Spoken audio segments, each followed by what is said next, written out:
Hey gang, this episode is from January. I just wanted to point that out since we're in fucking June now. Yeah. So things I say in this episode, college is in full effect. It is not anymore. The whole entire semester has passed since this was recorded. So this is going to be the case for also the next 3 episodes. It's going to be a little weird. Sorry. We're working on fixing it. Enjoy the show.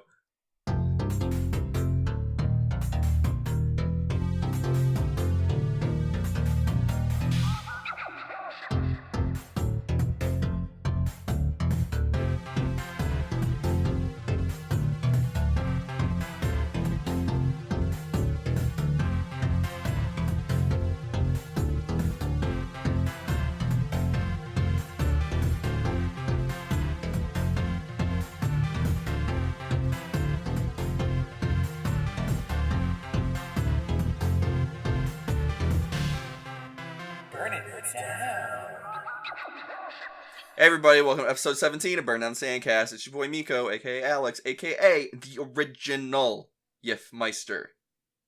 Oh. I didn't know you were the first one. Yes, I am the first one. Oh, okay. But also, who the fuck is even here with me? Oh, I'm Mike. Hi, Mike. Big Mike number 420 on Discord. At Rick Rolls Royce on Twitter. Hi, what's up? Weed.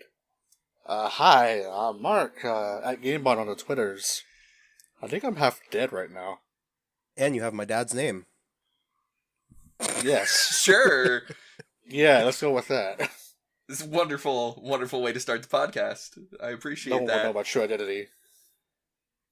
Speaking of things, we have a special segment, me and Mark, this week. So Alex, you go first. Okay, so they're gonna do their thing as part of how was your week. So I'm just gonna tell you that 1, I'm dying at work. Please send help. Why? Because we're replacing the claim system, and guess who has to do a lot of the testing? You. Yeah. That sounds fun. Is there no one else, or is it just you? So I developed all of the new code, so nobody knows how it works.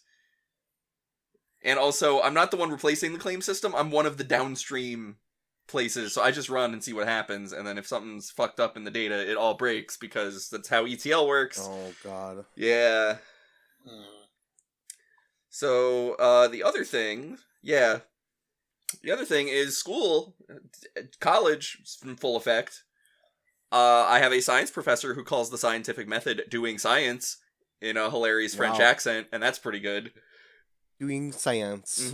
And my sci-fi literature course is very good, and I have to watch Blade Runner this weekend, the 1982 film. Yeah, you're for posting that. You're just your homework is just watching movies half the time. Yes, so my homework for this weekend is to watch the 1982 Blade Runner with Harrison Ford, and then when I go to class on Thursday, we're gonna watch clips from the new one that just came out. Ooh. 1, that sounds like a cool course. 2, have you seen the new one? No. Oh, man, you should, after you are forced to watch clips of it in class, you should watch it, because it's good. I mean, probably, but I have all this other stuff I need to watch for, next week, and, What do you have time? And also, it's ironic you're talking about that, because we were just talking about that recently in the Discord chat. Friend of the show, Space Cop, was also watching Original Blade Runner. Original Blade Runner? Okay. Original Blade Runner. Okay. So, Original Blade Runner, turns out, not on Netflix, so I'm gonna have to figure that out. No. Well, it is on disc Netflix, but not on... So, it's not on Netflix, and... That would have been... I got a torrent for you. I could say that's on Netflix if the year is 2007. Yeah, I have a torrent for you that we'll talk about later, and this is not definitely staying in. Okay. Don't worry about it. It's fine. So yeah, okay. So I mean, I want to get you that Blu-ray version. If you really want to watch it, it's $4 on the Amazons for rental. Yeah, but I don't want to pay money. You don't, and also that's not the Blu-ray version. Don't worry, I got you. Well, I don't care if it's Blu-ray or not. I just need to watch it so I can take the quiz and pass it. So, wait, does he want the original or he wants the final cut?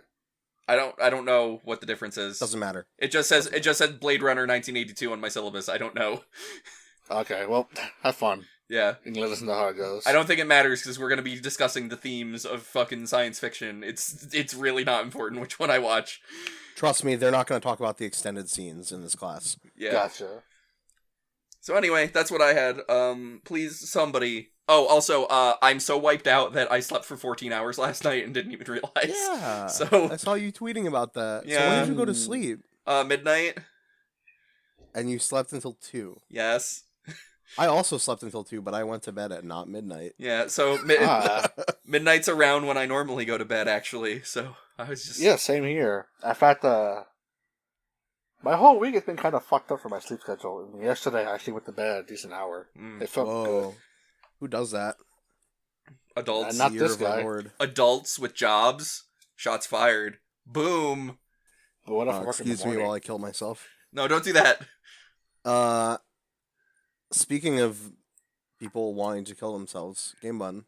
How the fuck do we even begin this segment? We have a special segment. No, actually, so I have a way to begin the segment. So, our email topic, which I'm assuming we still need to reference because I don't think Yes, anyone I sent don't- anything in. Is that Well, accurate? I got one email so far. I don't have enough to actually, do it as a segment, which is going to be Right. an ongoing So- problem, so... Our email topic last week and obviously this week as well is going to be your favorite thing from 2008. So, thinking about that from the last podcast, I was like, man, what things were in 2000? What happened in 2008? And the thing that came to my mind was Sprite-based webcomics. So then I was Oh, looking that's... up Dude, that's 2002. right. Yeah, So, but- so that was why You want to talk 8-bit theater? Let's go. okay, no, I don't. We'll get but to that. hold on. Correct So, answer. let- Continue. Let me finish this intro. So I was like, oh man, 2008, that's Sprite-based webcomics, right? As it turns out, you're correct, and it was earlier than that. Yup. But the one that I thought of that came to mind is a very bad one, and it's Bob and George, and it's a Megamind-based Sprite comic that ran from, what was it, 2001 to 2007? I think that was it. 2000 to 2007. Yeah, that makes sense. And so it ended right around that time, which is why I was thinking of it. Okay. And hey, I said in chat, I said, if anyone reads the entirety of Bob and George before DBZF comes out, I will get them that game. And Game One said, okay, I'm doing that now. That's one way to put it. Yep, so you got a free video game out of the deal at least. Yeah, was it worth it? Well, that's what we'll find out now. I hear DBZF is pretty good. That's what people have told me. Yeah, but is it worth the Goku? That's the thing. So first off, let me ask a few baseline questions. Okay. Of you, because I'm going to be your interviewer here. This is like the 60 Minutes interview about Bob and George. Oh God. First off, how many webcomics did you read? From this particular website or in general? From Bob and George. I just read the one. Oh, No, I mean how many strips? It's a 4-panel strip.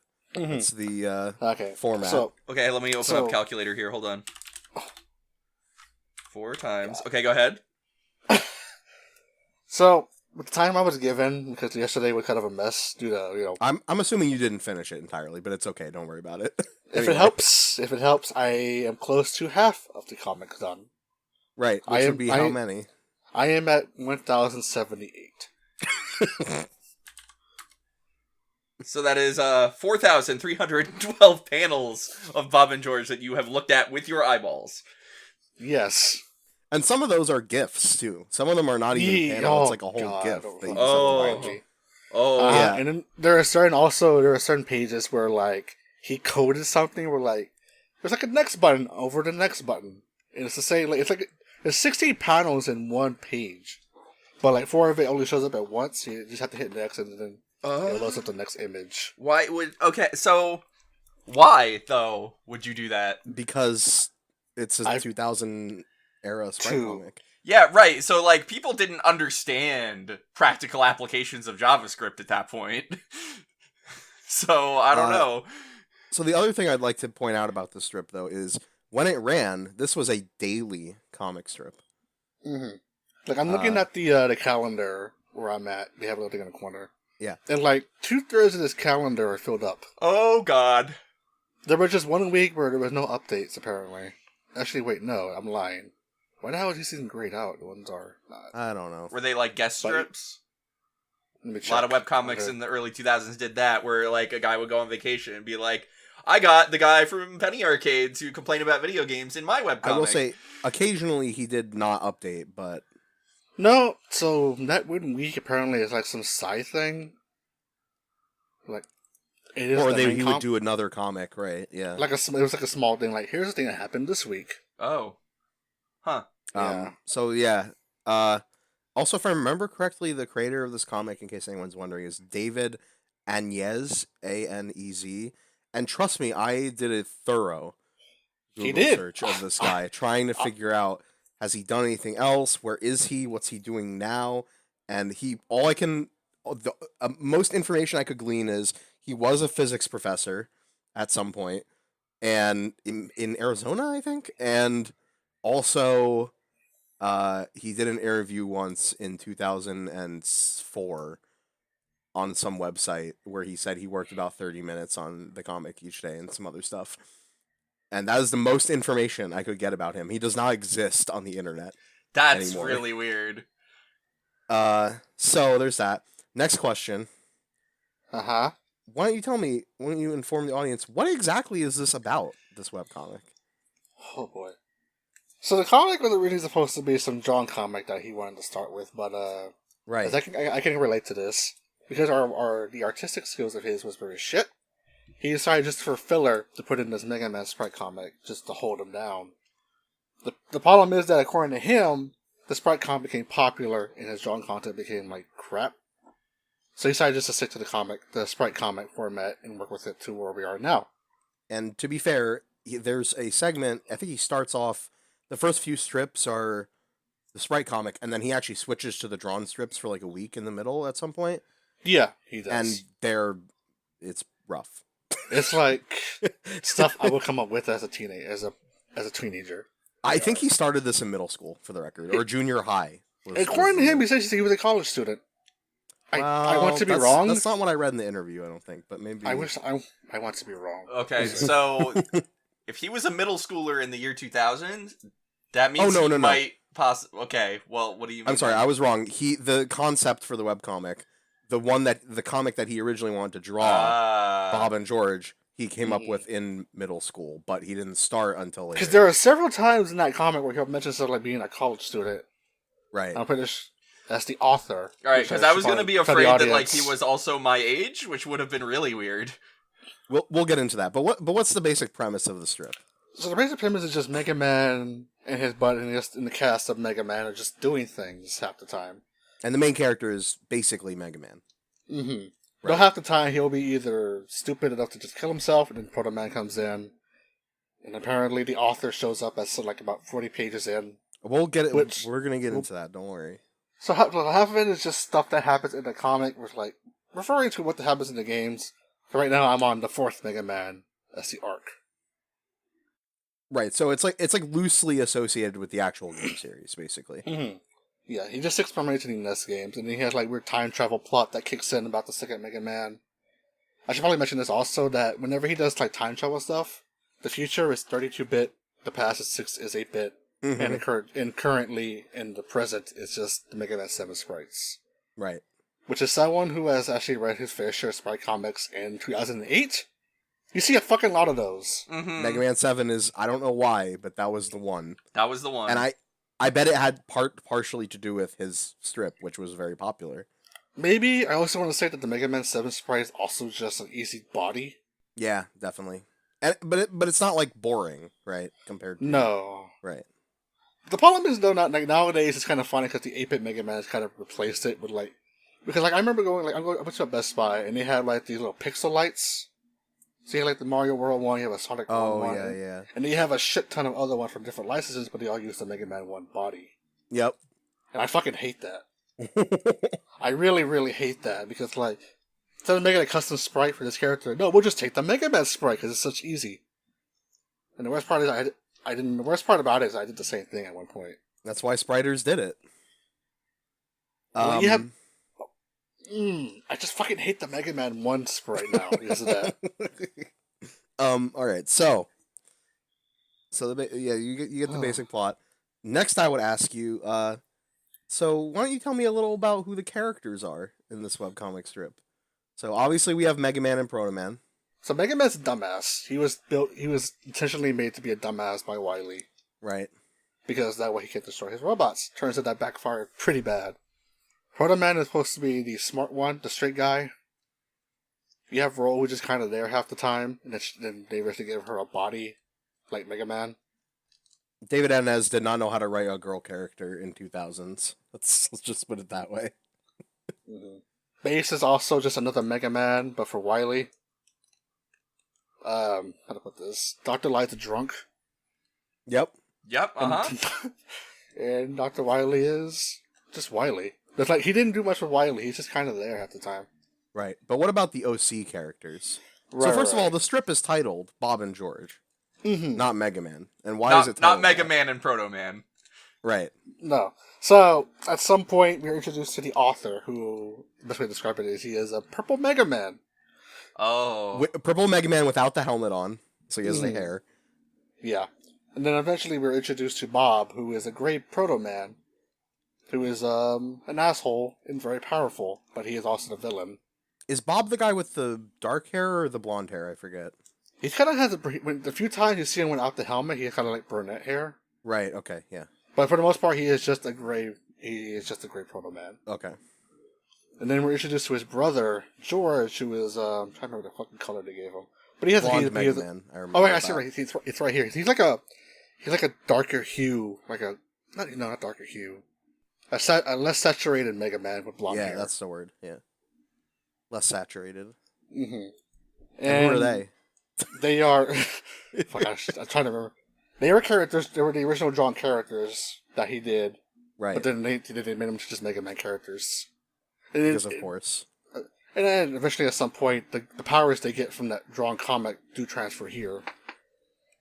So like, the author is basically all right. So I just need to explain this. There is literally a character in this webcomic named the Author. And it's just the author. Yep. That's the character. I should probably also mention this just for everyone's sake.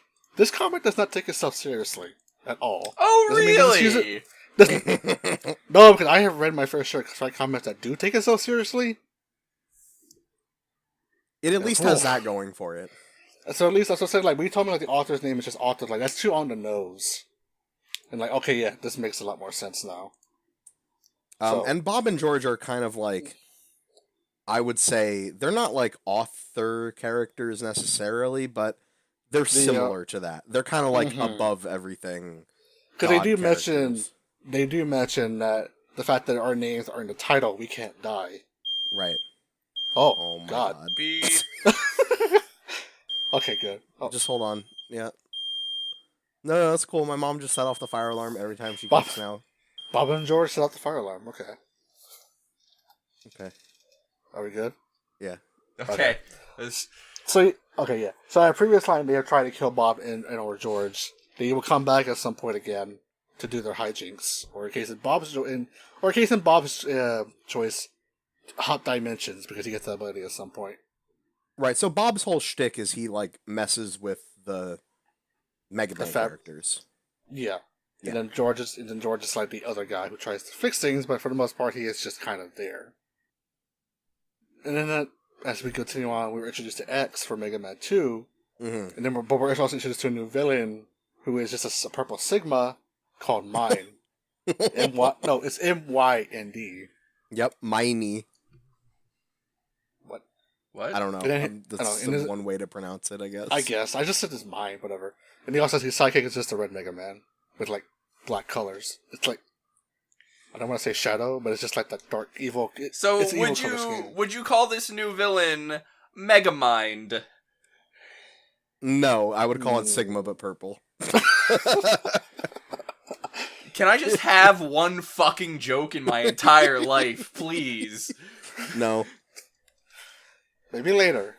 We're still in the podcast pretty early. So yeah, there's all that. That's a pretty good summary of the characters. There's some other ones later on, like I forget. Have you run into the Sephiroth hair guy yet? I feel like You might not No. have. I think that might not Okay. be until Megaman 6 or something, but... Maybe. I have run into the Sprite, so I should probably also mention this. So, like, along with the main stuff, every now and then there's just a bunch of filler. Because, like, Right. this is a daily comic. Mhm. So there's just, like, there's, like, a 4-strip panel with just the same characters in the same position, with word bubbles that kind of pop in, and the panel is blank. One character says something, another character says something, and that's the whole comic. And he'll just do multiple days of filler sometimes, because, of course. And then there's also the occasional holiday comic, too. Like, I think the one, for some reason, I think the one I stopped at, they're apparently celebrating 4th of July, even though the update is in March. Actually, no, wait, because Mega Man 4, you know, capitalism, communism, Oh, of Russia, course. US. Anyway. So, that was a good summary. And finally, I guess I would ask, overall impressions? I mean, reading those first 300 pages was like a chore. Yeah, but then it really picked up, right? Slightly, enough to the point like, okay, I can at least see where the hell this is going. Like, it's not just like we're talking for about 20 pages. Don't mind us. Even Very then- much the beginning of that comic is very much him like, I don't know what I'm doing with this. I have these sprites. I'll make them say dumb internet random shit and then done. That's my Yeah. script. I'm happy there are no just like random memes. Then again, I don't know what the hell would a meme would be in 2000. Right, you have to mean- remember what 2000's memes are to know if there's memes or not. All right, well, let's go through it real quick. We got all your base. That's probably the I big think one. that is actually in there That's somewhere. I think that's it. I think that's the only one. Oh, I don't think you're Aw. right about that. I think there's some other ones, but That's sure. the only one I can remember. Yeah. And there's also the proud tradition I have come to know with the Sprite Comics, as I read them. Fan characters, and oh boy, there's a lot of them. So as a popular guy, so at some point he does mention in a comment that this site used to get like 2,000 hits per day. Sorry, 10,000 or 2,000? 10,000. Yep. So he eventually started building up a community. And as per such, with the community like this, and Sprite Comics as they are, they make their own characters for said comic that they just have for themselves, like an avatar. So every now and then, they'll just like slowly pop into the comic whenever he does like a filler, or just like a holiday or anniversary comic. Like that was like, I think it was the year 3 anniversary comic where like, it was just fan characters and then like, so hey, we're talking to people who like the comic, and it's just them talking like, you know, for about 16 panels per page. For about 4 different pages.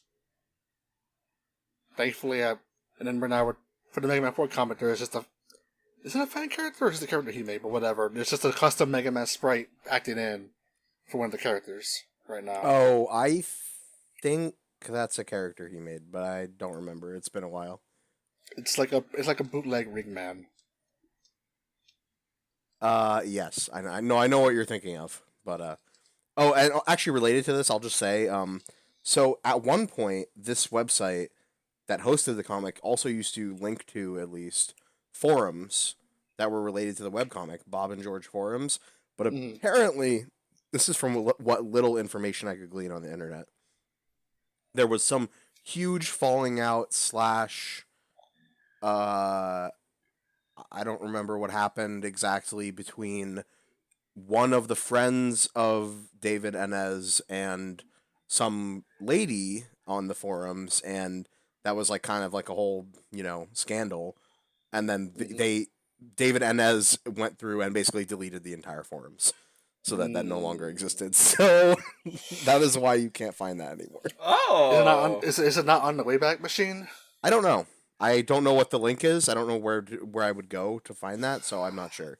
I could probably, it might be on the bad webcomic Wikia.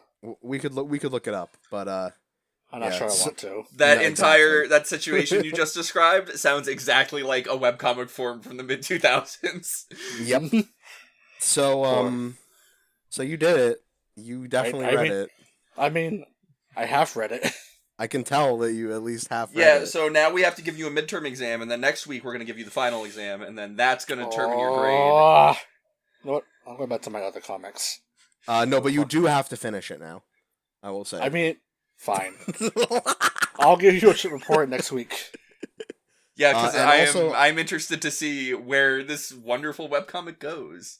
Let me just capstone all of this whole segment with saying I intentionally and of my own will read this webcomic in the 2000s when I was a teenager.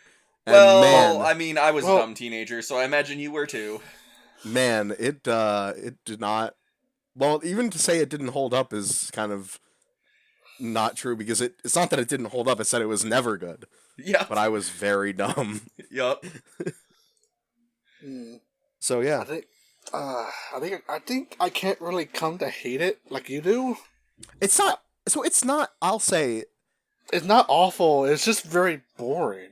Right, I remember it actually has things happen more near the end, but I remember some other webcomics of that era, and they were bad. So, comparatively, this is like almost acceptable, I would say. I think it's mostly harmless. It's just kind of there. I mean, it did start pretty much a weird kind of thing. And I will say, if you want to read it now, it's still there. It's all up there. BobandGeorge.com. A reminder, though, you have to make sure your browser's Firefox. It has to be a 1024 by 768 resolution. Sorry, I won't let you view this webpage unless you're using Netscape Navigator. But I mean, this is like unrelated to Bob and George, but like my experience with Sprite Comics in general. Yeah. Because in high school, I used to also read my fair share of Sprite Comics. Right. Because, like I said, at that point, I was just discovering like Flash movies, sprites. Yeah. Mm-hmm. And like I think I feel like I mentioned this before. Like I had made my own fair share of them. Oh, They're up somewhere. I'm not gonna tell you where to find them, but you can probably find them easy if you're hard enough. The most fucked up thing is though, like while browsing a certain other like forum, apparently someone leaked one of my old Flash movies on YouTube that was re-uploaded by someone else. Oh, what? Oh, weird. Yeah, because I used to post these on Newgrounds back in the day. Someone's stealing your fame. Somebody's stealing your fame to try and monetize on YouTube, which gives us the perfect segue into news. But so the views on that video are 1 million. That's fucked up. Yeah. That's mad fucked up. Uh-huh. Okay. The worst part is, it would not be the first time that that particular movie has been stolen. Huh. That's really weird. Yeah. But whatever. News. Yes, so, speaking of YouTube, this actually happened last week, but I decided to wait on it because, we had a lot of news last week to talk about. So, YouTube has made changes to their monetization program in a way that sucks for small creators, because now you have to have a minimum of 1,000 subscribers, and, I think it's 4,000 hours watched on your channel over the course of 12 months in order to monetize. I don't have that, so they're demonetizing my channel. Wow, that fucking sucks. It does suck. In general, and also, by the way, this was a quote-unquote response to, or at least it was framed originally as a response to the whole Jake Paul thing, where or was it... Logan Paul? Fuck, one of the Pauls. I don't fucking remember. Aaron Paul? Were they... Aaron Paul? Yeah. Paul Aaron? Where they filmed a suicide victim. Yeah, that was Logan Paul. Yeah. That was that thing. So that is not actually the reason that I heard. No, so it wasn't, but originally all that happened, and then people were waiting for a response from YouTube, like, what the fuck? And this was the original response that they put out. Yeah, this was essentially their next announcement, even though it wasn't related at all. Also, I'm sorry, I have to interrupt for a second. I definitely found your DeviantArt just now. Oh, no. For the record. Oh, that's right. I kept them on there. It took me like 2 seconds to find it. Anyway, so the theory that I had heard, and this is just pure conjecture, I think. I don't know that anybody's confirmed this, is there is an influx on YouTube of recordings of bad Android video games. So like Pregnant Elsa Spider-Man Dentist, shit like that. Oh, I love those. Oh god. Essentially, there are bots that like will upload and watch those videos like in such rapid succession that like YouTube is having a very hard time pulling those videos down, and this is supposed to curb that, because if they can't make money off of it, they will stop doing it. That being said, I don't know if that's actually going to work, but I guess we'll see. We'll see. Yeah, they've been talking about trying to get that stuff taken down for months. Because essentially, they can't pull it down. Like, they can upload new ones faster than YouTube can pull them down. Yeah, that sounds about right. Yeah, so... Algorithms, man. The problem is that this now fucks up everybody who is a small-time YouTube creator with monetization, because when I monetized my YouTube, I had a very bad job, and I was getting 8 hours a week at work, and that extra $2.50 a month from YouTube actually, like, helped a lot. Right. Yeah, so, like, $2.50 doesn't... thing. $2.50 doesn't sound like much, but when, like, you basically have 1 day of work a week at, like, a real job... That's like, you know how to shop like a poor person? That's like 2 hot meals a day. Right. That's like 2 extra hot meals in your week. Right. The point is that there's no reason to take this money away from small-time creators. Like, these are people who, first of all, YouTube is barely losing any money on this anyway. Right? I mean, actually, no, they've been losing money every year. They can't make... Well, they're losing money every year because their platform is unsustainable. It has nothing to do with small-time creators. Oh, yeah, from them, no. It's because they're trying to host an infinite amount of video, and they can't afford to do that, ever. Because that's not how the internet works. But this is very much, to me, like, reminds me of... Remember the Patreon change that went through a little while ago that they went back on? Yeah. Yeah.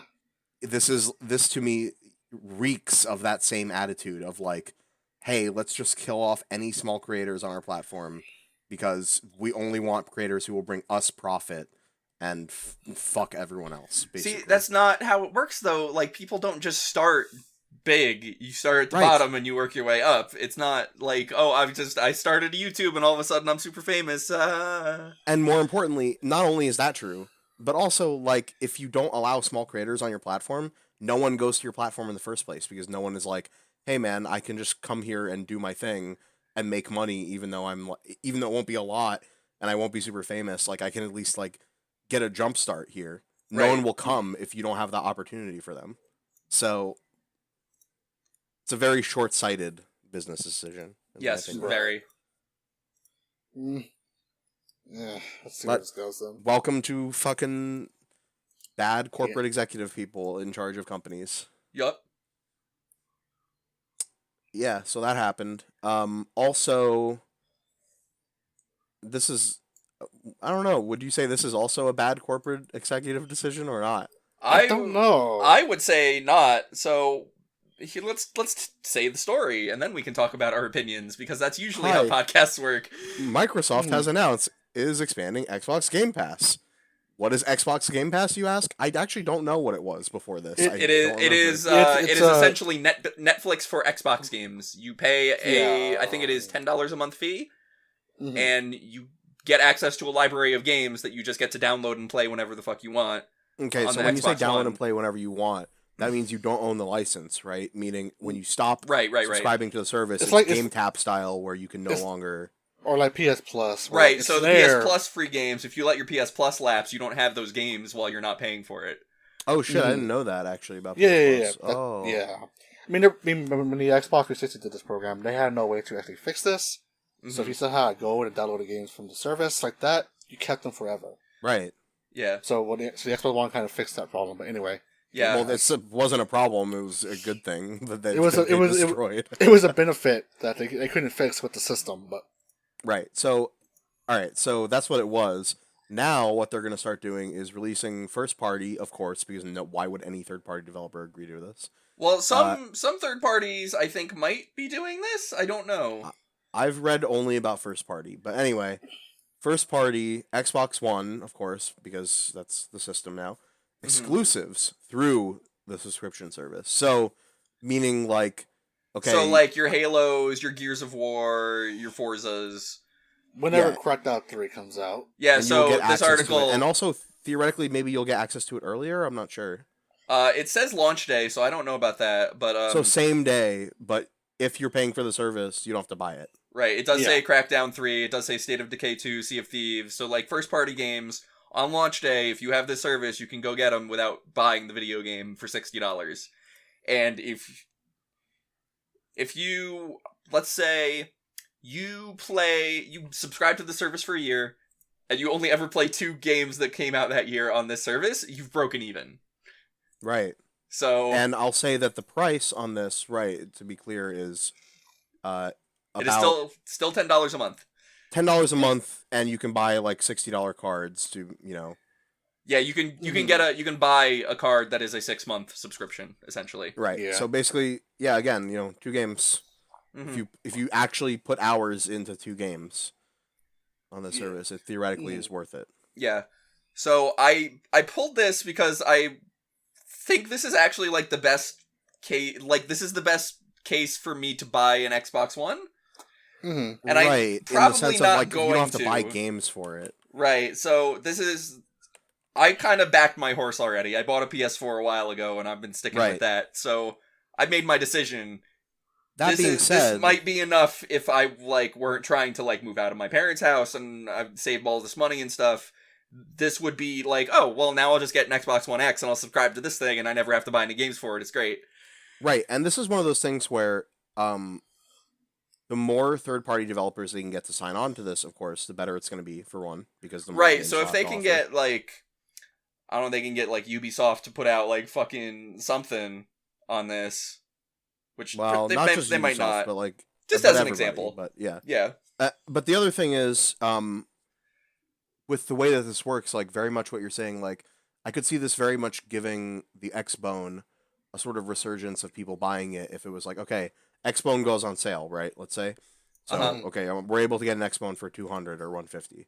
I forget, what's the price of an Xbone right now? I don't even... I don't know, because they just released a whole bunch of new hardware, and, kind of the original Xbone, you can find it on eBay because people are trying to sell it, so it's the Xbox One economy is a little bit fucked right now. You know so what, here, I'm actually just just going to really quickly say, I'm going to go Xbox One, Amazon, and we're just going to really quickly find the most simple...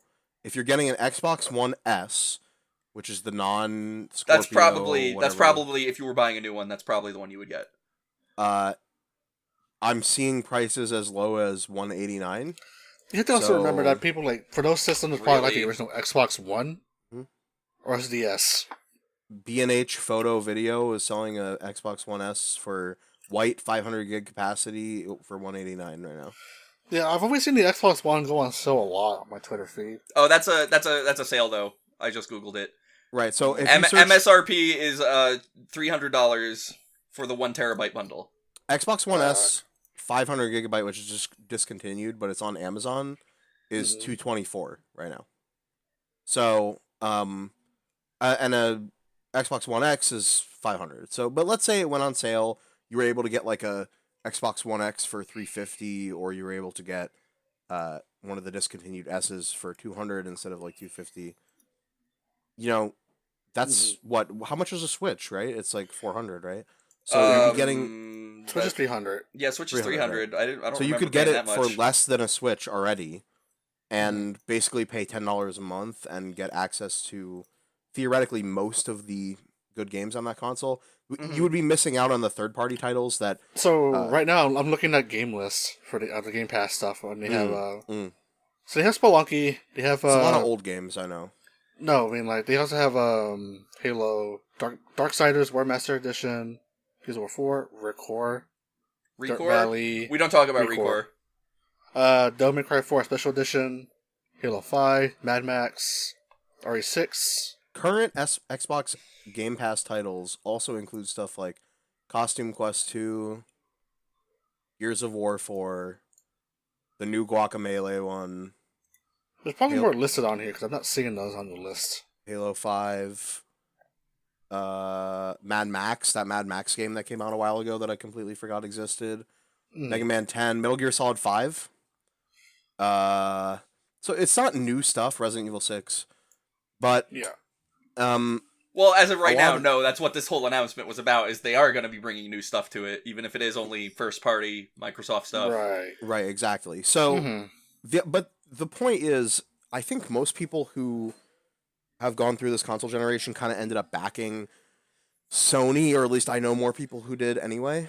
Yeah, because I think there were concerns about the hardware reliability after the Xbox 360. Yeah, that was the platform to own, but it had a huge hardware failure rate. It was insane. You also have to remember that when the Xbox One was announced, they also announced all that DRM stuff. Yep. Yeah, When the system was released, that still was on people's minds. Yeah, So- even Sony went after them. Like, this is how you share games on the PlayStation. It hands you a box with the fucking disc in it. Right. Mhm. So for those people who backed it, who let's say have a PS4, this is actually better for them because it's like, all right, well, you might not get all the third-party titles that you would want on your Xbox One out of this service, but You you're get probably going to something. buy those on PS4 anyway, right? Right. Because that's your main console. So instead, you buy those on PS4, and then any Xbox exclusives you might want are going to come out on this. Also, I should probably mention as well, with the Xbox One also having backwards compatibility with Xbox One, and Xbox 360 and Xbox original games as well. So if you still have those discs, it will most likely still work. Oh, my original Xbox is modded. Don't worry about it. I got my ways. Mm-hmm. Also, Xbox Gold or whatever, Xbox Live Gold also does the PS Plus thing. Yes. So also, that's something else to note is you don't need Xbox Live Gold separately to subscribe to the Game Pass thing. Right. If you just want to play single player games, you can totally do that and just Oh, have really? Xbox Live I didn't Silver. realize that. Yeah. Yeah, That's they're actually two crazy. separate subscriptions and they operate differently. Okay. Huh. Makes sense. But like, I mean, yeah, of if you want course, more... obviously this wasn't going to be included in the Xbox Live Gold. That would be really fucking crazy, but... Right, but I could see it going the other way, where Game Pass maybe included Xbox Live Gold, but then it wouldn't also cost literally the same. Right. But So- I mean, like, that kind of already a part of it with, like I said, the free games you get each month. Yeah, I But mean, like, we'll see. Like, we'll see where this goes altogether. yeah, I mean, if I weren't this would be enough reason for me to like consider buying an Xbox One if I weren't trying to move out of my parents' house and save up money to find an apartment and stuff. Right. So, Mm-hmm. All in all, I'll say that this sort of announcement and this sort of service is something that I think Sony would really benefit from now having seen this coming out with, because, wow. They kind of already have something like that with PS Now. Yeah, but it's not the same. Yeah, but... And Yeah, that's because- streaming, which is bad. yeah, Shots PS Now fired. is streaming. Game Pass is you download the game to your console and you Oh, play it yeah, I locally. know. But like I said, So- they have like their own like dumb equivalent. They always like make that, oh, we already have this already. I mean, Yeah, they could, but they they could don't. improve. They could improve PlayStation Now. That would probably be good for them to I do. wish. I fucking One, wish. PS Now is $15 a month, is it not? Two, I Yeah, don't but you have know, more- actually. But they have their own like more games at the moment. they have more games, and they have more old games, but it's streaming, it's more expensive, It's also the and fact you it can also doesn't include new first-party titles, so also the fact that PS Now also works on PC. I guess. Yeah. But anyway, my point is they would benefit from taking a note off Microsoft's page for once, because this is actually a cool thing. So Yeah. now that you mentioned that PC thing, I wonder how the Game Pass works with the cross-buy games. Probably it doesn't. It would be my absolute guess, but I don't know. So I Yeah. have to mention the fact that your account on your Microsoft Store account would probably connect to each other.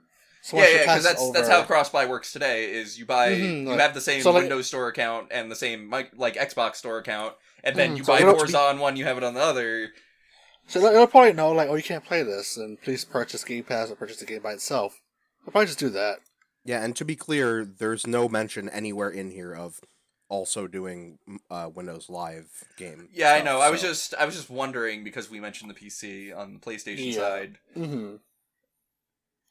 Game Pass. I think it would be too easy for people to download games on Windows and then just fucking, crack them or whatever if they did that. So I mean, that's Just- true, I but guess. that's already happening today. Like, right, but Also they the- don't want more of that. Is my point. So I guess. Because I remember at one point I got get a free month's Xbox Game Pass through my T-Mobile service. I could never use it, so I wouldn't know. Oh well.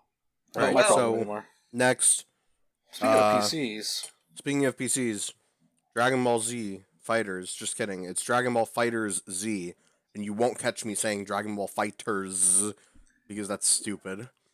fighters. Recently came out on the 26th, which is one day ago from when we're recording this, in case you're wondering.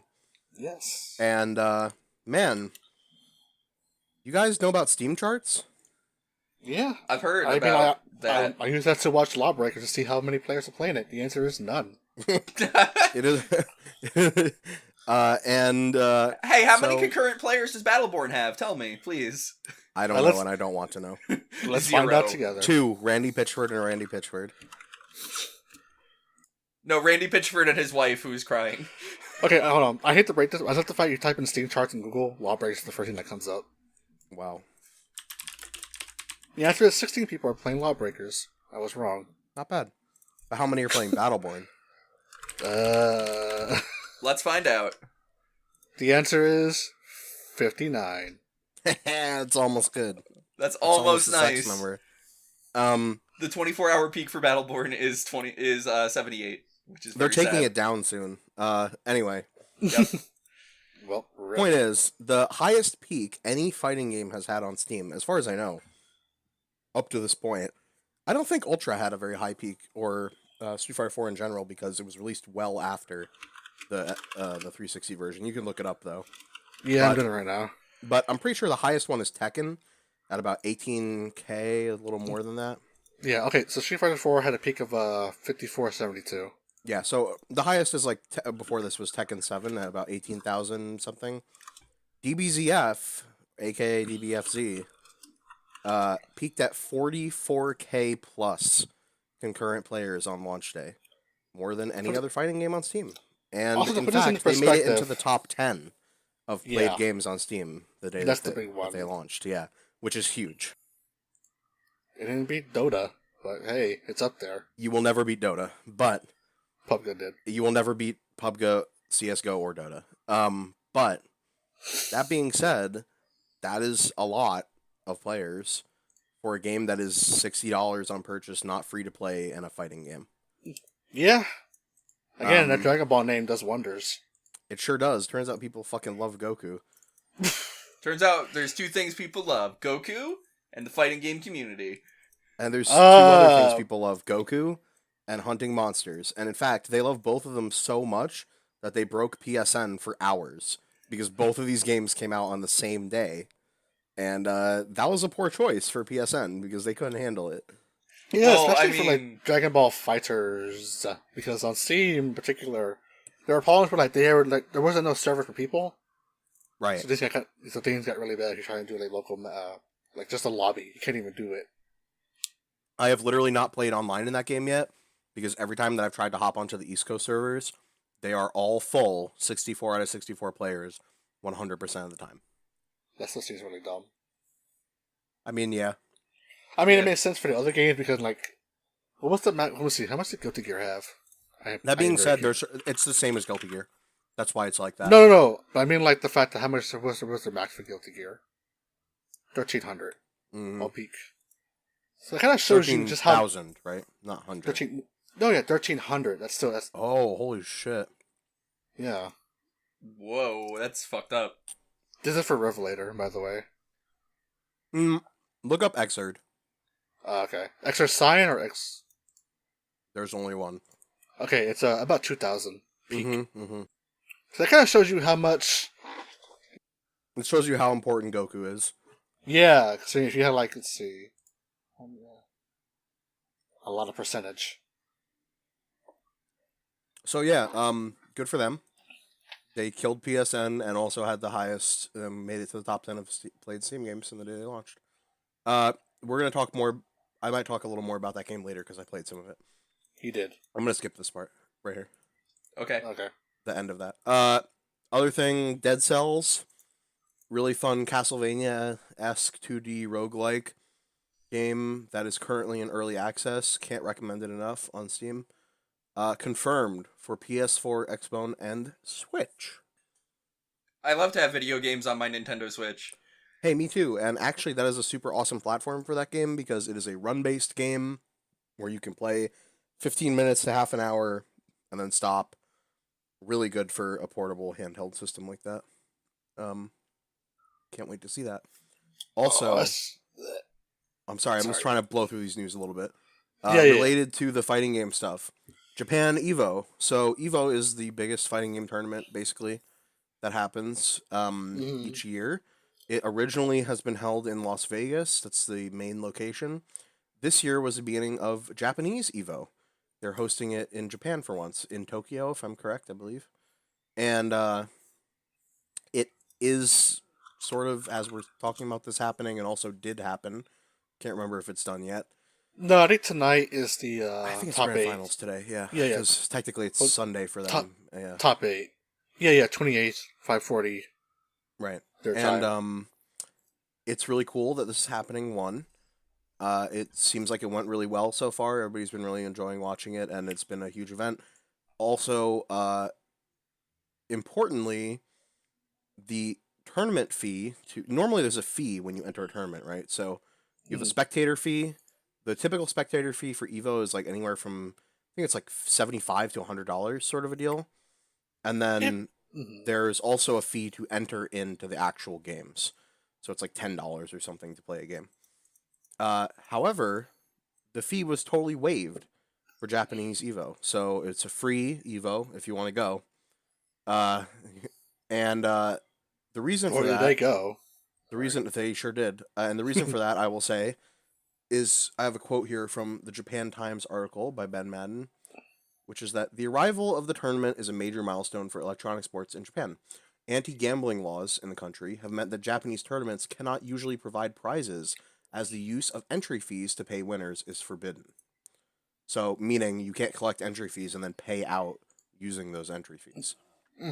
According to the Nikkei Asian Review, Japanese tournaments have historically had 100,000 yen limit, which is like $1,000 basically, which is placed on events the government believes are used to promote a particular product, such as the games being played in the tournament.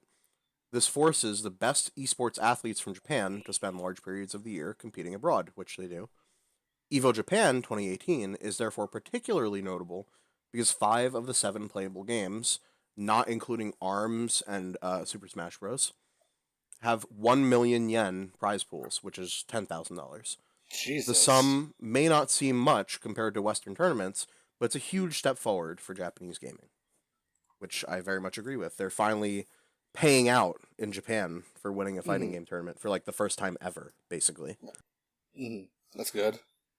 I might be wrong about this, but I think even SBO, which is the other very big Japanese tournament series that happens sometimes, doesn't pay out anywhere close to that even. So yeah.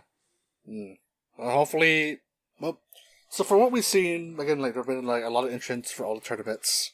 Even ARMS of all things got like, what was it, like 800 people, 900 people? Something like that. A lot. I forget.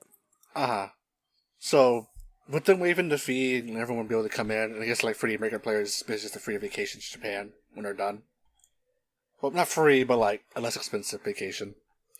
So I'm hoping in terms right, they only have to pay for the hotel and stuff, like, suffice to say. Yeah, so hopefully, if at least the way everything was coming out, this turns out to be a huge success.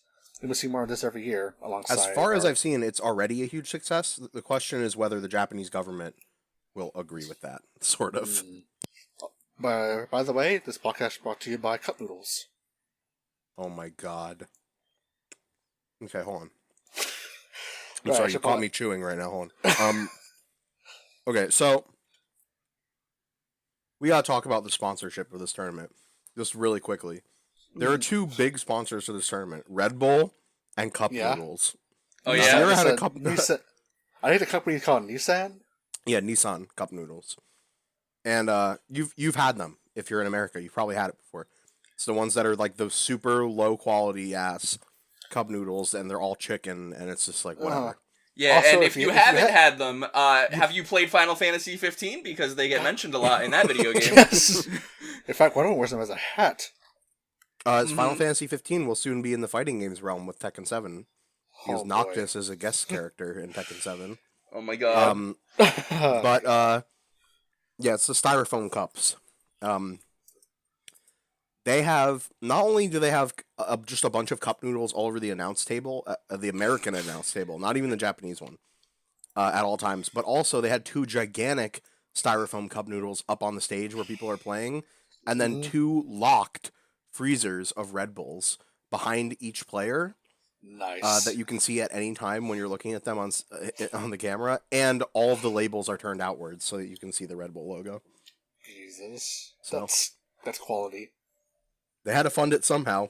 I'm not going to complain. I'm just saying, like, Jesus. Couldn't get entry fees, so that's how they did it. On the bright side, though, the commercials they had for the cup noodles were really great. Yes. And also, I will say for the record, actually, entrants did have to pay if they wanted to watch Top 8s and Finals Day. Okay. All the rest of it was free, but Top 8s and Finals Day was not free. You have to pay a small entry fee. I think it's like $10 or something. Yeah, I guess it's doable if you want for tournaments. Yeah, and it's the Top 8. Like, obviously. Yeah. Especially if you watch the rest of it. And I hate the fact that I missed most of it because it was like the tournament ended at 6 a.m. my time. I was up until almost 4 in the morning last night watching the end of Glasgow. I would have watched it more, but the problem is I was like dead tired, so I missed out. Like I watched a bit of pool, and the worst part of it is like Top 8 Arm was happening during work hours. So I couldn't watch that. Well, you can catch the good recaps now. Yeah. Are they on VODs on the channels, or do you have to pay a subscription? I think they are. I think they are. They're on the Evo channel. Yeah, but you know how Evo channel is sometimes. You're thinking of Canada Cup. I don't think Evo really did that ever. I'll double check. Yeah. Also, one last piece of fighting game news. Before we get out of it, which is that there is a new Soul Calibur 6 PvE trailer, showing off some new characters, including Nightmare. Maybe you've heard of him. He's the guy in the armor with the big sword with the eyeball on it. Yeah. His super is cool now. He summons a horse and it runs over you. Zhang Hua, What? the lady who originally wielded the Soul Calibur, not the Soul Edge, who is the Chinese lady, and she does like the flowy dance move shit when she's stabbing you. That's what we described it. Some fucking emo guy whose name I literally can't remember, but it starts with a G. Gorf? I'm gonna say it's Garf. Garfield. Oh. Garfield, yep. Garfield, the new Soul Calibur character. He has a Darth Maul style dual blade thing. Of course, it's not a lightsaber, but he cuts you, and his hair changes colors sometimes, and he can break it apart and hit you with them individually. So I actually think the double-edged, like, real sword was invented before the Darth Maul one. Just, I'm just saying, I think that's the case. I say Darth Maul style because he's edgy. Oh. And Darth Maul edgy? He never says a fucking word in that entire movie. Okay. He does, and he's edgy. And then he dies. And finally, Killick, who was not in Soul Calibur 5, they brought him back because they were like, man, people were sure fucking mad we didn't have Killick in that game. Or maybe he was, but he was like unlockable, I forget. Anyway, Killick. Only he's young Killick now. Y-U-N-G, because he got the long hair and he looks like a baby face. But that's not all. Not only is young Killick back, we got evil Killick now. You like Ryu from Streets? Well, what about evil Ryu? It's like Ryu, but he's evil. They did that with Killick. He's got long hair. His bow staff becomes a giant laser spear. He gains an attack where he does a shoryuken and lifts you in the air and then throws you down and blows you up with his laser spear. It's pretty cool. I don't know. Never something I would have expected from Soul Calibur. It's very funny looking and super edgy. And yeah, that's fighting game news. Someone else talk now. You just want to make I want the last one from me. Okay. Miku. Miitomo, the fun your favorite service Nintendo phone application that before Pokemon Go was the only way to have your Android device catch fire in your hands. Because that shit ran so hot that I was literally burning my fingers on the touchscreen. Yeah, what was up with that? It's not like that was a graphically demanding game, but no, I don't. Barely unoptimized. It was just like fucking. It just ran at 100% CPU all the time. I don't know, and phones aren't supposed to do that.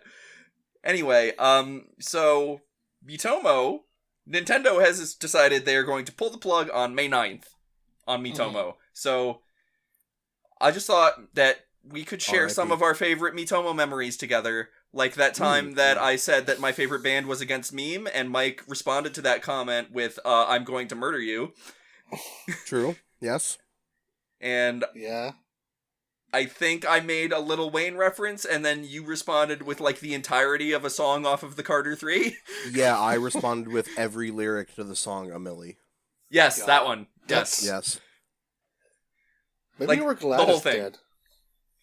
But, okay, so But because Mike did that, I got to hear his weird fucked up Mitomo voice Doing say every lyric. say coconut Oh. derriere, essentially, and it was amazing. So Coconut derriere. Like smoking the thinnest air. yep. I opened the Lamborghini. Oh boy. So, Yeah, and R.I.P. I'm gonna miss it so much. I definitely have used that app in the last year, 2 years. When was that a thing? 2 years ago. I think I still had my Galaxy S3 at the time, maybe. I actually can't remember when that app was a thing. I'm gonna say a year ago. It was It was available. it was before Pokemon Go, Mhm. Yes, definitely. I think, so it is at if least I'm 2 not- years, I think. I looked this up earlier this week. Apparently, it came out in March 2015. Okay. Okay, so we're coming up on March 2 years. March 2016. We're coming up on 2 years. We're coming Just up on like 3 years. Pretty long for a 2015. game like 2016, I see. pretty long for a mobile game like that. Mm-hmm.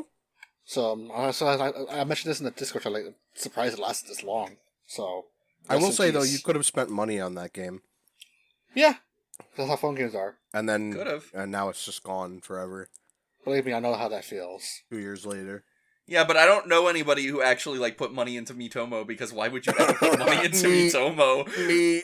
Mike, Oh, Mike, we need to have a talk about look. Let's talk about fiscal responsibility. What? Just for What? a minute. Nah. Oh, I was just coughing. I don't know what you're talking about. Oh, okay, all right. Yeah. Never mind. Mm-hmm. So you should be responsible with your money. That's all I'm saying. That's the moral Oh yeah, of in the story general, here. yeah, I agree. Yeah. Yeah. Nah. Anyway, the thing about Mitomo also, this is the last game from Nintendo to have Mii's prominent. I mean, I mean, 'cause I'm not really- they put out Mario Kart on the Switch, and that has Mii's. So Yeah, but that was just from back from the Wii U version. They didn't take them out. They just kind of let them in. right. Also, it's a gigantic. I don't actually know if you can do it without an amiibo. It's a gigantic pain in the ass to transfer a Wii U Mii to a Switch. Yeah, I don't think there is anyway. So it's just like remaking it from scratch. You can do it with an amiibo, Yeah, that's how I did. but with that's like there's no QR code situation like you could So- do before. mine. Like the Mii system in the Wii in the Switch is probably just like we have to like whatever games are left to support it. We just need something that actually works with it. Yeah. And then, so yeah, this will be the last main feature game, as far as we know, that supports Mii's.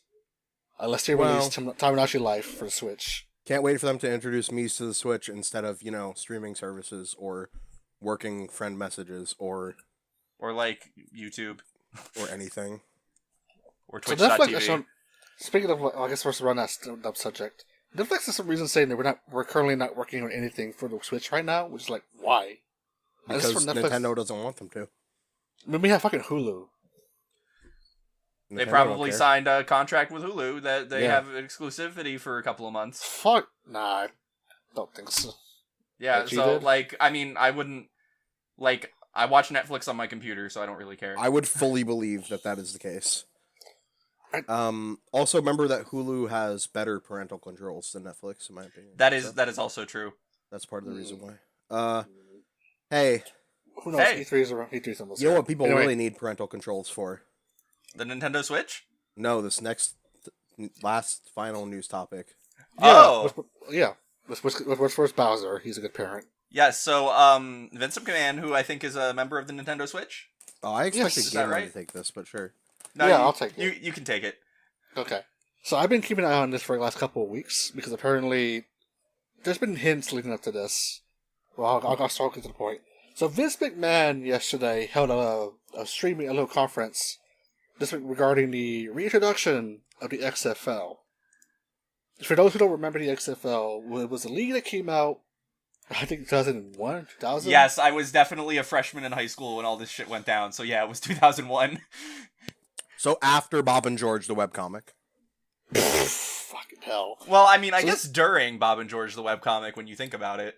I mean, Bob and George lasted longer than the XFL, that's for sure. Oh, Anyway. oh, that's a little fucked up to think about. Oh man, I gotta sit down. So Vince Oh. McMahon original idea of the XFL was like, football, the NFL is for pussies. We're gonna make it edgier. We're gonna make it more hardcore. And this is during the time of when WWF was during the Attitude Era. So Vince wanted more of that, but with football. This was when the Undertaker rode a motorcycle into the ring on the ring. I don't think it was that. I don't think we're at that point just yet. This wasn't No Mercy. I thought this was like No Mercy time, but maybe not. No, with the time he was on the bike, it was like around 2001, 02. That's We're what still I'm in saying, ministry. 2001. I think we're still on ministry of Undertaker. So Okay. spooky man, magic powers. Anyway. But yeah. Anyway, see, XFL is very infamous for three things. One, being really, really shitty, and the fact that this promotion was all about trying to find a good way to really say Bits it. and beer. That's a good way. Yeah. Yeah. Number two, the fact that the very, very opening play of the entire season had one of the guys get concussed. Yeah, I think he broke his leg or something with that. So he was out for the entire season. Yay! Like, because the way they had kickoffs or kickoffs, they were gone. There were no kickoffs. So what each team had to do, they sent one guy to rush toward the center of the field and then grab the football and then run it back. That's Good luck. that's the definition of football. Yep. Yeah, but the problem is, like, with two people going head to head, like, toward a center object at a fast, with No, all that no. momentum. Instead of a kickoff, Miko, there's two guys, and they just run at the ball together. Oh, this is instead of a kickoff. Oh, Right. This is like dodgeball. Oh no, such a Yeah. bad idea. This is why I mentioned, like, the very first play was just, like, the guy who got the ball got concussed. Yeah. The one thing the XFL did introduce, though, was the Skycam, which the NFL did just straight up took and still uses to this day. Yep. But like I said, they also tried to treat football as wrestling, giving the players, like, a persona, along with the commentators. And the And the teams, most too, in general. And the most infamous example is a player who just called himself, "Hey, he hate me." A good name, Because- if you ask me. Because you were given the opportunity to have a custom name for your jersey. So your last name. But basically, the XFL was a big flop because I remember aside from that, there was also production issues. There's a good documentary that ESPN did for 30 to 30. It talks about all the screw ups they did. And the one I remember watching that was that they were airing it. It was Saturday night, but the game was running so late because one of the players got injured, so the game had to be delayed for about half an hour or so. And the game was tied. It was a good game out of everything, but the problem is it was going on so long, it actually delayed Saturday Night Live. And nobody liked that. And yeah, and that pissed because they're also having like a very special guest that night. That's how NBC makes money, is people watching Saturday Night Live generally. Yep. So that pissed off Saturday Night Live pretty good. And then by the time the ratings kept dropping, and by the time the final game actually happened, the viewer count was so low. They were like, "Why are we still paying for this?" But then that died. It only lasted for a season, and it disappeared. And there was a good sketch I think that was on where Vince just sells the XFL for like $30. But- Yeah, and now they're doing it again, because of course. Because of various reasons. Can you read the terrible, terrible announcement he made about it? About how no cheerleaders, fucking no pussy. What was it? The what I'm original talking one about. or the new one? No, the current one, where he said, we're not having cheerleaders, we're not gonna have fucking what was that? I can't remember. They were What he like, said no exactly. no half times, no cheerleaders. Yeah, no half times, no cheerleaders. There was one more, but goddammit. I didn't know kickoffs? No, it was another. Again. There was another fucking SJWs thing that I forget. Like, a lot of people pretty much thought this was, like, we all saw this coming with the recent, like, trademarks and stuff they were trying to do. Yep. And then the reason that why he did this is the reason a lot of people also figured it out. It's because the freaking protests. Yep. Oh, that's what it was. And everyone must stand for the national anthem. Mm-hmm. That was the other thing. Go fuck yourself, Vince McMahon. That's what I say. Yeah, but you have to if you play XFL. Sorry. Well, I don't want to, so I guess I'm okay. Well, I have good news for you. You don't have to play or watch XFL. Good, because I'm not going to watch it, because I don't watch regular football. Well, Okay, it will good. be when the football season is not happening, which is the only reason anyone might watch it. So Yeah, that's the one that didn't happen with the original one, because I think it was going side by side. It was going side by side. I remember this. I have to follow two different football situations. No, nobody wanted to do that. Yeah, I think as someone who's missed the original run on XFL, I have to see where the fuck this hat goes, Because if someone gets concussed in that very first game, someone's gonna get sued. Because Vince McMahon has been he's been very picky or very careful about that kind of stuff since the Benoit situation. It's just gonna be a bunch of players like spitting on each other and cursing instead of actually giving each other concussions, because they will be really careful about that now, I'm guessing. But who the fuck knows? But we will find out in 2020. Yep. Yeah, I can't wait to watch this fucking fall apart all over again in one season. It's gonna be so good. Season. But again, I think it's gonna make it through a whole season. Wow, you're confident. I mean, the first one did. If it doesn't get TV access, it'll be on the Dodine network. I wonder if we'll even make it through a whole season. They stuck it out for a whole season the first time. Yeah, they will at least do one season regardless. Yeah, because that was the contract they signed with NBC. I'm pretty sure. So who knows what it's gonna be this time. Also, but yeah, this is Vince doing this. He's planning this for 2 years. Where the first one was like he announced it, and then a year later it came out. So he's getting like another year to prepare. So we'll see if Vince McMahon lives long enough to do this. Yeah, that's the other thing. Hey, football. What you been gaming? Yeah. About that. That's what I read on the show notes. After we finished recording the podcast last week, I played another hour of Breath of the Wild, and I haven't touched a video game since. Oh. I've had a hell of a week. Driving a car is kind of like playing a video game. Yeah, it's like playing Need for Speed. I do that a lot. I did a lot of that. Well, Game Bun, what you been gaming? Due to various other reasons, such as my new schedule for my other job, I've been very tired. Also homework. Oh, I love tired. But I just occasionally just boot up Duel Links just for the daily reward. You're a fool. You're a flippin' fool. I won't fucking hear about Yu-Gi-Oh! On this podcast ever again. I'll have it once per week. You know how much goddamn Yu-Gi-Oh! Content we had in the last podcast? Enough for a year. A year of Yu-Gi-Oh! Content. Well, luckily, a lot of that's already kind of going away. Luckily, I played enough games for the both of you. Thank you. And by that, I mean I played 2 games. I should also mention, though, that yesterday I bought Xenoverse 2. What? Okay. Why would you do that? It was on sale. I can't reconcile that. Okay. So, here's the games that I played. First of all, there's Tokyo RPG Factory. Maybe you've heard of them. They put out game I Am Setsuna. If you played it, you'll know that game is pretty fucking boring and not great. Yep. Even I will admit that. As someone who likes the concept of what they're doing and wants them to keep doing more things, I bought I Am Setsuna, and I actually pirated it before I bought it and played a lot of it. And that game is not very good. There's aspects of it that are good, but the game itself is pretty mediocre. They put out a new game called Lost Sphere, Sphear. And it's markedly similar to I Am Setsuna in some ways, but as someone who played both of them now a fair amount of hours, I think this one is a lot better. It's a JRPG, just like I Am Setsuna. Mm-hmm. The difference is that the combat is not just like the sort of Chrono Trigger-ish style that I Am Setsuna had going on. Instead, there's like an element of movement in the combat. There's this element of like you build up ATB style and or through actions. You build up like charges of quote unquote momentum, and you can then spend those to do sort of action RPG style stuff in the combat where it's like, okay, you press Y when you do an attack and it does another attack, or shake the Wiimote to get stylish. Yeah. And you know, even easier than that, honestly, like equally like brain dead style of whatever, but more interaction, and the combat's better, the story is better, and also the music is a lot better.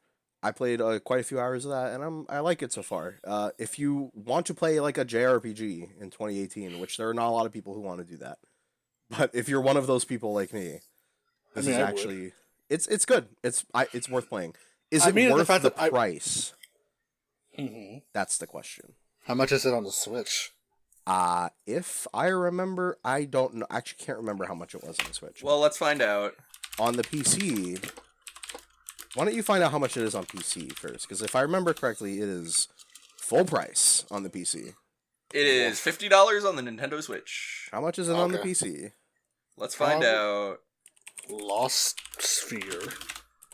God damn it, Steam. It is also $50 on Steam. It is $50. Yeah. Now, the question is, do I think that this game is worth $50? And that is a tough question to answer. If I remember correctly, I Am Setsuna was either 30 or 40, which is a much more reasonable price point to come in at for a game like this. Mm-hmm. If you really like JRPGs, I would say it's probably worth it at that price. But I probably would recommend waiting for it to go on sale for you to get it. I mean, that sounds like a game I go on sale pretty often. I assume I went on sale. It will, last minute right. sale. Yeah, so I actually played through many, many hours of I Am Setsuna before I ever bought it. Because I didn't want to buy it at the price that it was at, and then I bought it when it was on sale. Which, judge me all you want. But that's what I did. So this game I bought at full price, and it was, I don't know.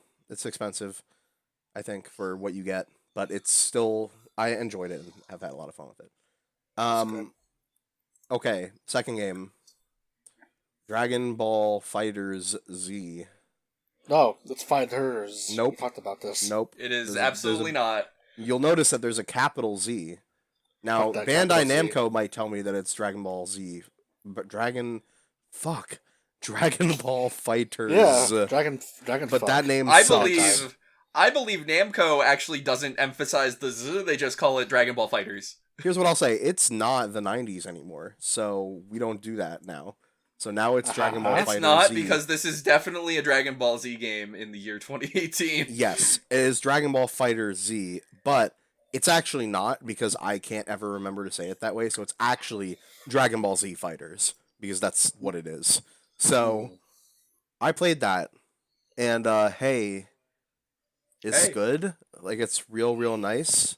The tutorials are pretty fucking bad, both in terms of the content of the tutorial, and also the fact that they don't remember what you remap your buttons to, and then tell you. Yeah, I was reading that yesterday from Kuvo. For me, that was not a huge issue because I play a lot of fighting games, so it's I figured I remembered what things were and it wasn't a big deal. But for people who don't play a lot of fighting games, of which there are many, I'm sure, who bought this game, considering how huge it was on Steam charts, right? Mm-hmm. I suspect that a lot of those people probably would have gotten real mad about that and upset, and it's understandably so, because it's confusing as fuck. The combo trials are not great either. Knowing what a real combo looks like in this game, and having done all of the combo trials in that game now, they don't really help you to learn what you really should be doing for a combo. It sounds like if I were to actually finish all the trials, it's not very good, because I'm very bad at combos. You could probably finish all the trials. They're not very hard. Yeah, then that's a pretty bad system then. I would say that probably about... I mean, you could say that for Street Fighter 5 too, but at least those teach you what combos to do, because the combos in that game are easy. But yeah, you said for you, but I have troubles with some of them. Right, sure. That makes it different. In general, though, I would say in Street Fighter 5, I don't think that the tutorials in that game are good, but the combo trials do teach you applicable combos at times in that game. Right. Most of the combos that I would say you learn in the combo trials in DBZF are not really that applicable. Maybe parts of the trial will be certain things, but in general they're very dumb. So I haven't played online yet because the servers have been smashed. Literally, they've been crushed to dust like a fucking Yamcha in a crater. Wow. Why Yamcha? Because he's in a lies crater. Down in a crater, yeah.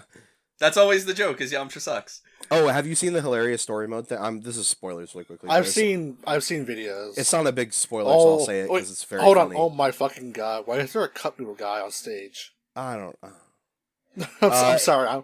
I'm watching Evo along with our podcast. There's a really quick funny spoiler in that there is a fight that happens between Yamcha and Nappa, and if you win the fight as Yamcha, I believe, there's a dramatic finish. There's a dramatic finish where the Saiyamen jump at Yamcha and he says, "I'm fucking ready this time," and he blows them away and blows away Nappa, and then Nappa is in the crater, and that's the best.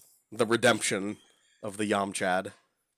Who, by the way, of the people I know who are playing this game, I think over half of them all have Yamcha on their team. So, what a boss. Have you read that Yamcha manga that came out a couple of months ago? Yes, I know exactly what you're thinking of, and yes, it's very good. Yeah. But, yeah, that game's really good. It's extremely pretty. It runs well. I mean, I had to turn down a couple settings, but it runs really well on my PC. Aside from being unable to really get on the internet with it yet because the servers are getting so bodied by the number of people. It's not even like the servers are down either. It's just there's so many people playing it. Yeah, You that's the can't problem. get on. So from what I remember, I mentioned this earlier. So the amount of servers on PC is like half of what it is on consoles. Yeah. What the fuck? Which, to be fair, there are more people playing on console, probably. Yeah, PC, but like, Christ, you think you would put more? They could have more. Yeah. But, we'll see what happens in a week. it is what it is, and it's the game itself is. I really have been enjoying it and learning characters. Right now, my team is Yamcha, Vegeta, and Undecided. You mean So- it's not all Goku? I don't Shame. want a Goku on my team. I don't like Goku. I maybe would consider Goku Black, but that's it. So have you read the announcement that people have already data mined DLC characters? Oh no, I would like to hear that though. I guess. I mean, I think it's if I remember right, it was Broly, Bardock, Super Saiyan, Base Goku. Really, Bardock? No, that's a lie. This is the one that was wrong already. That was already proven to be wrong. It is wrong. Base Goku is not happening. Oh, This is really? the one they said Base Goku and Base Vegeta, and they're stupid and wrong.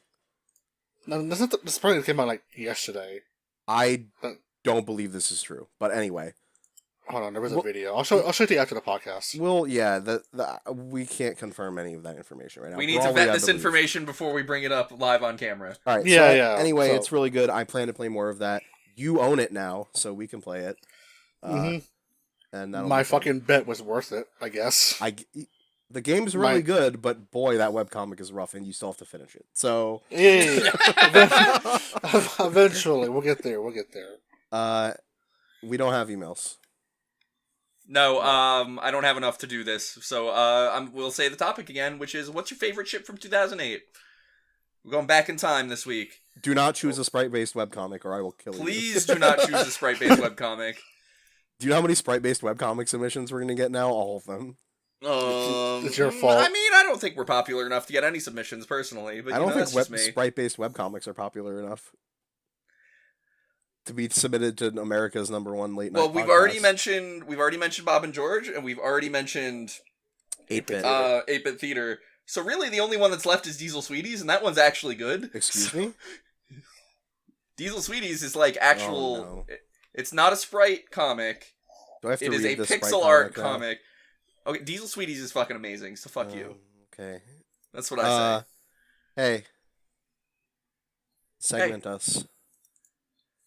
The You've internet. heard about the internet. Why don't No. you come on down to Big B's Binary Blast, where we talk about things on the internet? Ah, I love those things on the internet. Yeah. What's your thing on the internet? Okay, mine is a tweet from Christmas Day, which is a little girl. She's got some kind of power tool playset thing. So I'm just gonna watch It's this a again. saw. It's a power saw. Yeah, it's a power saw, and it comes with like a block she can cut. And her mother says, "Hey, watch your fingers." So she puts the power saw on her fingers, starts cutting while looking directly at the camera, and then picks up her hand and flips off the camera. This girl is like 7 years old. And also the title, the only text in the tweet is mood. Which, yeah, mood. And yeah, she's a boss. Yep. I wouldn't fight that girl. I bet she would beat the shit out of me. Mine is, first off, a very special episode of DBZ, which someone posted an incredible star-studded matchup tonight. Drill, Krang T. Nelson, Deshare Zone, and The Hell Dude take on PewDiePie, Ugandan Knuckles Meme, Logan Paul, and Jake Paul. I believe this is from WWE 2K17. It's 18. because 18, okay. 18 introduces 8-player matches. Ah.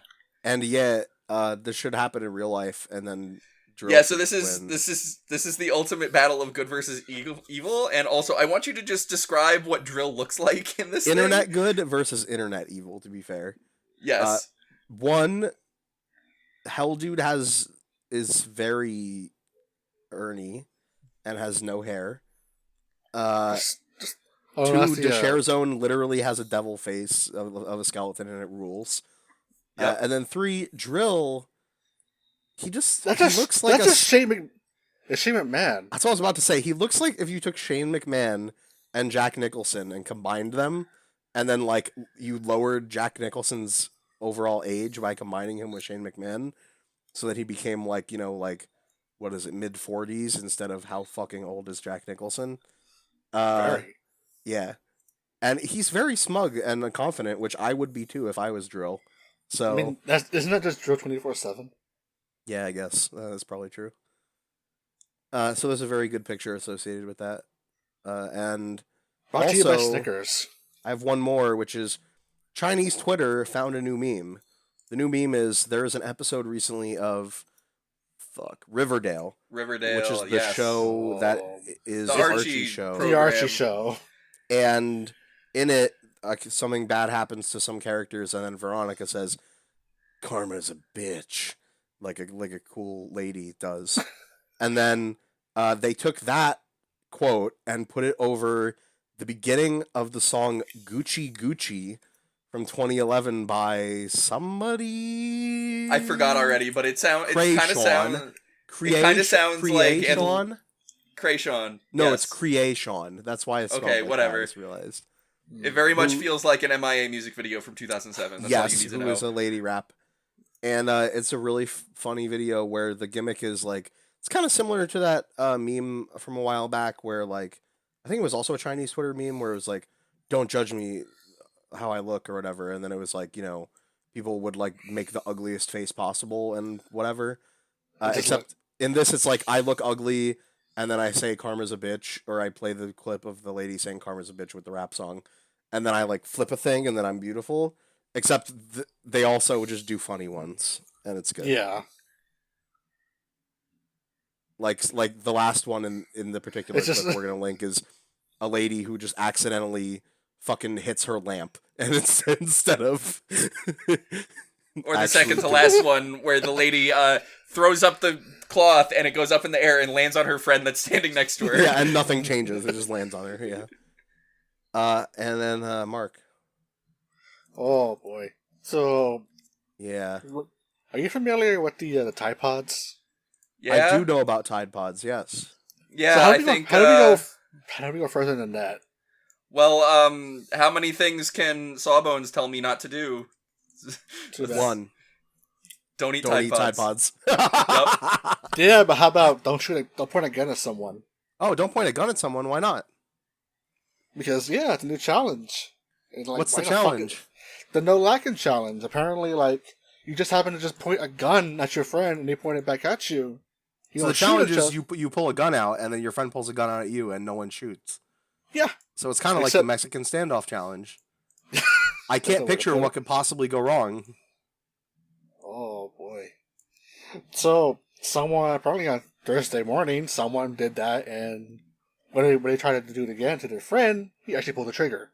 Oh, he accidentally pulled the trigger of the gun. And what happened? Why is your gun loaded, idiot? Well, of course, your gun would be loaded, but that's not the real concern. It's why is this a challenge? Because we're reaching the point where everything just wants to kill you.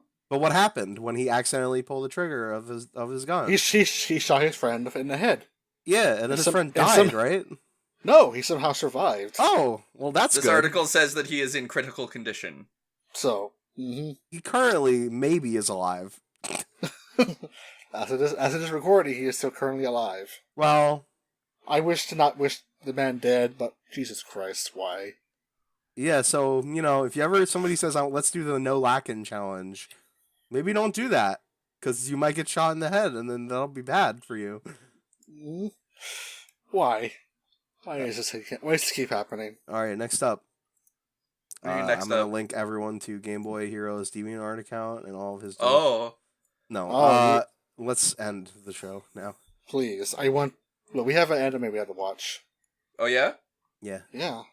Hey, it's like an hour and a half. We did pretty good today. Yeah, but we have to. Turns end the out show. when two of us don't play any video games, Gotta say the end of the. Say it's over. Now you understand how I feel, motherfucker. Let me escape. Well, we might not have to do this again, and my work schedule works out. Okay, so that's going to be the podcast, and I'm your friend Miko, and you can go follow us on Twitter at BDTSC. You can email me your favorite shit from 2008 at podcast@burndownthesandcastle.info. Or you can use the web form on the website. You can use a web form on the website, but, they both go to the same place. The website, which is burndownthesandcastle.info. Yeah, so if you take away the podcast at part of the email, that's a website. It's weird. And then you just do a thing there instead if you're lazy lazy. If you don't have Thunderbird installed, you can do it that way if you want. Well, you can just, you don't have to have Thunderbird. You can use Gmail, whatever. Yeah, whatever works for you. Goodbye.